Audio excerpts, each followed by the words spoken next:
Привет всем! Вы на канале Пульс Земли. Ежедневный обзор событий и катаклизмов на Земле. Итак, события за 10 апреля. Поехали! На Северную Суматру обрушился сильный ветер с ливневыми осадками. Этот ветер, порывы которого достигали 30 метров в секунду, повредил десятки домов, вырвал с корнем деревья, сорвал рекламные конструкции в регенстве Лабухан-Бату. По информации местных СМИ, жертв и пострадавших после буйства стихии не отмечено. По сообщениям жителей, на улицах невозможно было находиться, ветер буквально сносил с ног. Местами видимость упала до десятков метров. Оповещение погодной опасности власти выпустили еще вчера вечером. Ущерб, причиненный этими сильными ветрами, произошел в разных точках города, а также он распространился на районы Северный Рантау и Южный Рантау. В этих жилых районах сильные ветры обычно повреждают крыши домов местных жителей. Непогода также повредила палатки и прилавки торговцев на нескольких рынках. 4 района регенства остаются без электричества. На данный момент ведутся работы по восстановлению инфраструктуры. Землетрясение с магнитудой 5,2 произошло в районе Малатьи в Турции. Очаг землетрясения залегал на глубине 10 километров, а эпицентр находился в 12 километрах от Синджика. Подземные толчки ощущались в ряде провинций Турции. Примерно через 1 час в Пютюрге произошли землетрясения с магнитудой 4,1 и 3,7. Основное землетрясение продлилось всего 5 секунд, но успело нанести повреждения инфраструктуре. Сообщалось о трещинах в домах, камнепадах и отключениях электричества. Горожане испугались этих толчков, многие выбегали на улицу. Сообщений о пострадавших или получивших травмы среди местного населения не поступало. Сейчас проводится оценка нанесенных повреждений. Власти предупреждают, что в ближайшие сутки возможны новые толчки. Турция расположена на крупных линиях разломов, и землетрясения здесь довольно частые. Резкое потепление плюс прошедший интенсивный дождь вызвали таяние снега, и все это привело к подъему реки Бартын в одноименном городе. Это привело к ее выходу из берегов и затоплению многих районов. Уровень воды в реке поднялся до отметки в 5 метров и продолжает расти. Поступали также сообщения о многочисленных сходах оползней, причем некоторые из них были действительно огромные. Обильные снежные осадки, которые в этом году как никогда обрушивались на районы Турции, не прошли бесследно. Теперь вся эта масса начала активно таять, а это неизбежно приведет к серьезным наводнениям. Часть дорог уже были перекрыты, они заблокированы паводком.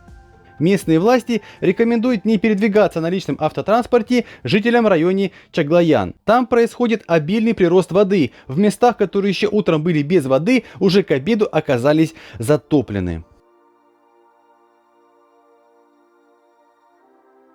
В турецком городе Эрзурум в ночь на 10 апреля прошел небольшой снегопад. Рабочие столичного муниципалитета Эрзурума мобилизованы для расчистки снега, толщина которого достигала 5 сантиметров.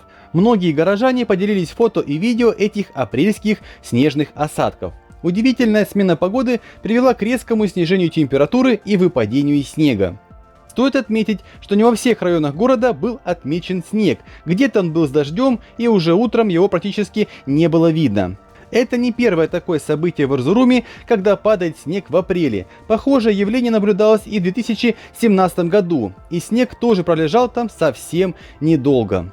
Удивляет перепад температуры, когда всего пару дней назад она достигала отметки в 30 градусов по Цельсию и за 48 часов опустилась ниже нуля. Сегодня воздух в городе прогреется до 10 тепла. Синоптики прогнозируют, что уже завтра погода начнет стабилизироваться. Во второй половине дня на департамент Сан-Рафаэль в Аргентине обрушился град. Местами эти градины имели довольно крупные размеры, достигающие 5 см в диаметре. Сообщений о последствиях после буйства стихии не поступало.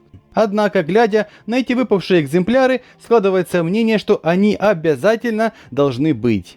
Метеослужба Аргентины выпустила предупреждение о сильных штормах, граде и дождях для 7 провинций. Одной из них была Мендоса. Тут и было отмечено выпадение крупного града. По сообщениям местных жителей, шторм длился всего 15 минут. Выпадение этого града сопровождалось сильным дождем, местами даже были отмечены локальные наводнения. Синоптики не исключают, что такой же крупный град может пройтись и по другим провинциям Аргентины. Власти выпустили соответствующее предупреждение.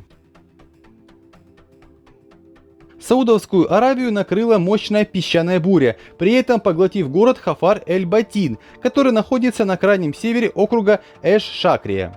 Гигантские тучи песка и пыли закрыли небо, видимость упала до нескольких метров. Песок осел на зданиях и автомобилях, проник даже внутрь домов через щели в окнах. Все это буйство сопровождалось шквалистым ветром и сменой температур. Сначала жители изнывали от аномальной жары, затем резко наступило похолодание. Департамент дорожного движения предупредил автомобилистов, чтобы они ехали медленно с включенными фарами. Власти посоветовали местным жителям города не выходить на улицу без крайней необходимости. Особенно это касается людей, у которых проблемы с дыханием, и людей, которые страдают на респираторные заболевания. В регионе отменили рейсы не только гражданской авиации, но и полеты ВВС Саудовской Аравии. Максимальные порывы ветра составили 20 метров в секунду. Синоптики не исключают пыльные бури и в других регионах Саудовской Аравии. В Оренбургской области началась первая волна паводка. В зоне подтопления оказались участки в 11 районах региона. По данным на сегодня в области закрыты для движения 22 мостовых сооружения, а также один участок автомобильной дороги. На всех закрытых участках установлены временные дорожные знаки и ограждения. Накануне уровень воды в Урале и Оренбурга вырос до отметки 460 сантиметров. Напомним, что опасные и критические значения уровня реки для Оренбурга составляют 760 сантиметров и выше. В период половодья регион подвергается серьезным угрозам. В Оренбурге протекает 3500 водотоков, находится более 1000 водохозяйственных сооружений. В зоне подтопления находится 257 населенных пунктов. Ежегодно 27 из них полностью изолируются паводком. А также талые воды подтапливают 44 низководных автомобильных моста, а это осложняет транспортное сообщение населения.